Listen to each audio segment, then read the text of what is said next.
چلتا تھا اور آپ اسی کی ذریعے باغ کی دیکھ بھال کرتے تھے. اللہ اکبر. آپ باغ میں موجود ہوتے تھے تو قرآن پاک کی آپ تلاوت کرتے اور آپ کی آواز میں ایسی لچک تھی, ایسی آواز میں نورانیت تھی کہ آپ کی قرآن کی تلاوت سن کے چرند پرند رک جایا کرتے تھے. اللہ اکبر.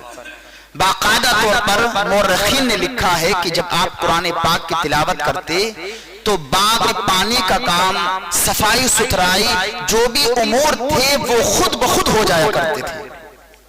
اگر کوئی پتا بھی ٹوٹ کے زمین پر گرتا تو خود بخود وہ اٹھ جاتا. یہ آپ منظر کافی دن تک دیکھتے رہے. ایک دن آپ نے پھر باغ کے میدان میں آپ نے اعلان کیا, آخر یہ تو بتاؤ کون ہو تم جو میرا کام پورا کر دیتے ہو. تو 4 صورتیں ظاہر ہوئی. 4 صورتیں ظاہر ہوئی. عجیب و غریب صورتیں تھیں. میرے حضور غریب نواز نے بچپن کے عالم میں ان سے پوچھا, آپ بتاؤ تو صحیح کون ہو؟ تو کہا حضور ہم جنات ہیں. اللہ اکبر. کہا یہاں تمہارا کیا کام ہے؟ تو کہا حضور جب آپ قرآن پاک کی تلاوت کرتے ہیں تو ہم کھچے چلے آتے ہیں. قرآن ہم آپ کا سن سن کے قرآن ہم نے پڑھنا سیکھ لیا ہے. قرآن کی عظمت ہم سمجھ گئے. آپ کے جو لب و لہجے میں اور جو قرآن پڑھنے کی جو آپ کی عادت اور انداز ہے اتنا ہمیں بھاتا ہے کہ ہم خود بخود چلے آتے ہیں. تو ہمارے حضور غریب نواز نے کہا کہ تم یہ باغ کا کام کیوں کرتے ہو؟ تو کہا آپ ہمارے استاد ہیں اور شاگرد کا کام ہے استاد کی خدمت کرنا. حضور ہم آپ کی خدمت کرتے رہیں گے خدمت. یہ جنات میں الفاظ کہے تھے. یہ حضور ہمارے حضور غریب نواز کی شان ہے کہ آپ کا بچپن کا عالم ہے لیکن آپ کی خدمت میں جنات آیا کرتے تھے. اللہ اکبر. یہ شان ہے حضور ہمارے غریب نواز رضی اللہ تعالی عنہ کی. پھر آپ کافی دن تک باغ کی دیکھ بھال کرتے رہے لیکن اللہ کو کچھ اور منظور تھا. اللہ کو کچھ اور منظور تھا. سرزمین ہندوستان میں آپ کو آ تھا اور وہ جگہ جہاں اجمیر آج کہتے ہیں ہم, آج ہمارے حضور غریب نواز کی وہاں درگاہ ہے لیکن درگاہ آپ کے آنے سے قبل وہاں کیسی خرافات ہوا کرتی تھی. لوگ کیسے کفر و شرک میں مبتلا تھے. یہاں تک کہ لوگ جو ہے گائے کی پوجا کیا کرتے تھے, بتوں کی پوجا کیا کرتے تھے اور جو ہے سمندروں کی پوجا اور پانی کی پوجا, کبھی جو ہے چاند و سورج کی پوجا کیا کرتے تھے. یہاں تک کہ مورخین نے لکھا ہے کہ گوبر کی تک پوجا کرتے تھے. ایسے کفر و شرک میں مبتلا تھے. اللہ کا نام لینے والا کوئی نہیں تھا. اللہ کو منظور یہ تھا آپ باغ کے اندر سچائی کر رہے تھے لیکن اچانک ایک عالم غیب سے بزرگ حضرت ابراہیم قنزوسی رحمت اللہ تعالی علیہ آتے ہیں اور آنے کے بعد جب حضور غریب نواز کی بارگاہ میں آتے ہیں کہتے ہیں بیٹا مجھے بھوک لگی ہے. اللہ اکبر. اتنا کہنا تھا آپ فوراً جو ہے انگور کا ایک خوشہ توڑتے ہیں. خوشہ توڑنے کے بعد آپ کی بارگاہ میں پیش کرتے ہیں اور دھو کے آپ کو پلیٹ میں پیش کرتے ہیں. وہ اللہ کا مقدس ولی کھاتا ہے اور نگاہیں جو ہے اپنے ان کے اوپر جماتا ہے حضور غریب نواز کے اوپر. آپ کے پیشانی پر ہی اولیاء اللہ کی نشانی شمار تھی. وہ اللہ کا مقدس ولی سمجھ گیا جس بچے کی مجھے تلاش تھی وہ یہی بچہ ہے. آپ نے اپنے جیب سے ایک آدھی روٹی کا ٹکڑا نکالا اور کہا بیٹا لو یہ روٹی کا ٹکڑا کھا لو. تو کہا یہ روٹی کا ٹکڑا تمہارے پاس کیسے آیا اور تم کیوں کھلانا چاہتے ہو؟ تو کہا یہ روٹی کا ٹکڑا میرے پیر و مرشد نے دیا تھا اب سے 30 سال پہلے اور میرے پیر و مرشد نے ارشاد فرمایا تھا بیٹا یہ روٹی ٹکڑا تم اس وقت کھانا جب تمہیں 7 آسمان کے دروازے دکھائی دینے لگے, جب اللہ رب العزت تمہیں یہ مقام و مرتبہ عطا فرما دے. پھر آدھی کا روٹی ٹکڑا تم کھا لینا اور آدھی روٹی کا ٹکڑا جو ہے ایک بیٹا ایک چھوٹا بچہ ہوگا جس کا نام معین الدین حسن ہوگا, حسن معین الدین ہوگا, وہ باغ کے اندر ہوگا.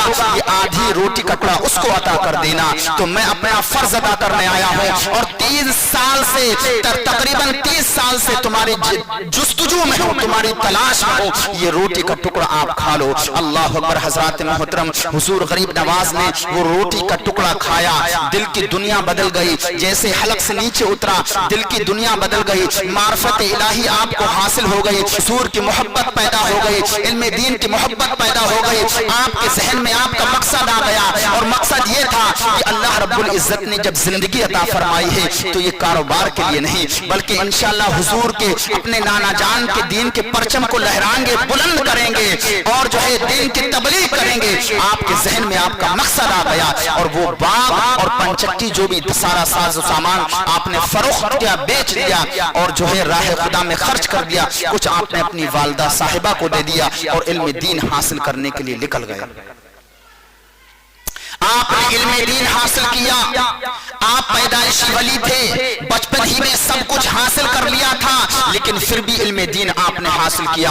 اس سے یہ پتا چلتا ہے کہ علم دین کی کتنی بڑی فضیلت ہے۔ پیدائشی ولی تھے، حافظ قرآن، عالم دین، مفتی، قاری، محدث، مفکر، سب کچھ بن چکے تھے، لیکن پھر بھی آپ نے علم دین حاصل کیا۔ اس سے یہ پتا چلتا ہے اولیاء اللہ ضرور عالم دین ہوا کرتے ہیں، انہیں علم ضرور ہوا کرتا ہے۔ آج ہمارے معاشرے میں ولی تو کہلاتے ہیں، 10 انگوٹھی تو پہنتے ہیں، 20 مالائیں تو پہنتے ہیں، اگر ان سے پوچھا جائے ذرا یہ بتاؤ کہ صبح کی نماز میں کتنی رکھتے ہیں یا کئی رکعت نماز پڑھی جاتی ہے، تو انہیں یہ تک نہیں پتا ہوتا کہ صبح کی نماز میں کتنی رکھتے ہیں۔ میں نے خود دیکھا ہے، ایک شخص سے پوچھتے ہوئے ایک بزرگ سے، تو اس نے بتایا 2 نفل ہوتے ہیں، 2 سنتیں ہوتی ہیں۔ اللہ اکبر، یہ بزرگوں کا معاملہ ہے، لیکن پہلے علم دین ضرور سیکھتے تھے۔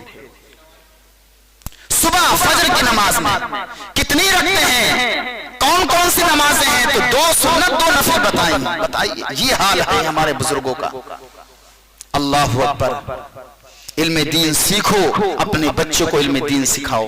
علم دین بہت ضروری ہے، علم دین آنکھیں کھولتا ہے، بغیر علم دین کے انسان اندھا ہے، نابینا ہے، گورا ہے، اسے کچھ نہیں پتا۔ علم دین سیکھے گا تو سب کچھ جان جائے گا، اس لیے کہ قرآن مقدسہ کے دامن میں ہر خشک و تر کا ذکر ہے، اور بزرگوں نے علم دین سیکھا، ہمیں درس دیا کہ تم بھی علم دین سیکھو۔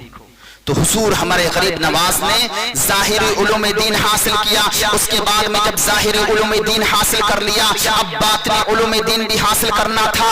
جب باطنی علوم دین حاصل کرنے کے لیے آپ نکلتے ہیں، گھر سے باہر نکلتے ہیں، تو خانقاہوں کا دورہ کرتے ہیں۔ اللہ اکبر، جس خانقاہ میں آپ پہنچتے ہیں آواز آتی ہے، اے معین الدین حسن، تیرا حصہ یہاں نہیں کہیں اور ہے۔ سینکڑوں اولیاء کاملین کی بارگاہ میں آپ جاتے ہیں، لیکن ہر بارگاہ سے یہی آواز آتی ہے، اللہ اکبر، کتنی مشقتیں اٹھائیں آپ نے علم دین حاصل کرنے کے لیے۔ اور جب طریقت کا معاملہ آیا، جب کسی رہنما اور رہبر کی تلاش و جستجو میں آپ آگے نکلے، تو ایک دم نہیں ملا، بلکہ کافی آپ نے مشقتیں اٹھائیں، دور دراز کا سفر کیا۔ اللہ اکبر، بھی بغداد معلیٰ سنجر سے کافی دور کا فاصلہ ہے، 1-2 مہینے کا فاصلہ ہے۔ آپ وہاں جاتے ہیں، راستے میں 2 شخص ملتے ہیں، اللہ اکبر، 2 ڈاکو ملتے ہیں، لیکن انہوں نے آپ کے سامنے فریاد یہ کی کہ میں مسافر ہوں، سفر کا ہارا تھکا ہوں، اگر مجھے آپ کے پاس کچھ کھانے پینے کا ہو تو آپ عطا کر دیجئے۔ حضور غریب نواز کے دامن میں جو کچھ تھا وہ سارا اس کے دامن اڈیل دیا، تو کہا آپ کہاں جا رہے؟ جب ان دونوں ڈاکو نے پوچھا، ان دونوں مسافروں نے پوچھا آپ کہاں جا رہے؟ آپ نے کہا بغداد معلیٰ جا رہے، تو حیرت میں پڑ گئے، تم تو بغداد جا رہے لیکن تمہارے پاس کچھ نہیں رہا، سارا مجھ کو عطا کر دیا۔ تو کہا تم نے مانگا، میں نے عطا کر دیا۔ تو کہا بغداد معلیٰ کا سفر تو بہت دور ہے، آپ کیسے پہنچیں گے؟ تو کہا ہمارے غریب نواز نے کہ تم جیسے کو اللہ عطا کر دے گا، میرے ذریعے دے سکتا ہے تو مجھے تو بدرجہ اولا دے سکتا ہے۔ تو قدموں میں گر گئے کہ ہم تو ان سے مسافر بن کے ان سے مانگ رہے تھے، لیکن یہ تو دلوں کا حال سے واقف ہیں۔ آپ جہاں جس جگہ گئے، آپ ایسی نگاہیں کرم ڈالتے گئے، اللہ اکبر، آدمی تائب ہی نہیں ہوتا تھا گناہوں سے، بلکہ اولیاء اللہ میں سے شمار ہو جاتا تھا۔ یہ شان تھی حضور غریب نواز کی، ایسی نگاہ پڑتی تھی۔ اللہ اکبر، ابھی آگے بیان آپ سنیں گے، آپ کو پتا چلے گا اللہ اکبر کی کیا شان تھی ہمارے حضور غریب نواز کی۔ حضرات محترم، کافی آپ نے جو جو ہے خانقاہوں کو دورہ کیا. آپ کہتے ہیں میں بڑی مشقت و مشکل سے جب بغداد معلیٰ پہنچا جنید بغدادی کی مسجد میں تو وہاں بہت سارے اولیاء کاملین بزرگان دین وہاں موجود تھے. جب میں ایک بزرگ سے ملتا ہوں تو میں نے سلام کیا تو اس بزرگ نے کہا وعلیکم السلام حسن بیٹا آ گئے. جب اتنا کہا تو میں تعجب میں پڑ گیا. میں نے تو اس بزرگ سے کبھی ملاقات نہیں کی, آخر یہ بزرگ مجھے کیسے جانتا ہے؟ تو میں نے پھر بجرسہ پوچھا حضور آپ مجھے کیسے جانتے ہیں؟ تو اس بزرگ نے جواب دیا ہندوستان کے شہنشاہ کو کون نہیں جانتا.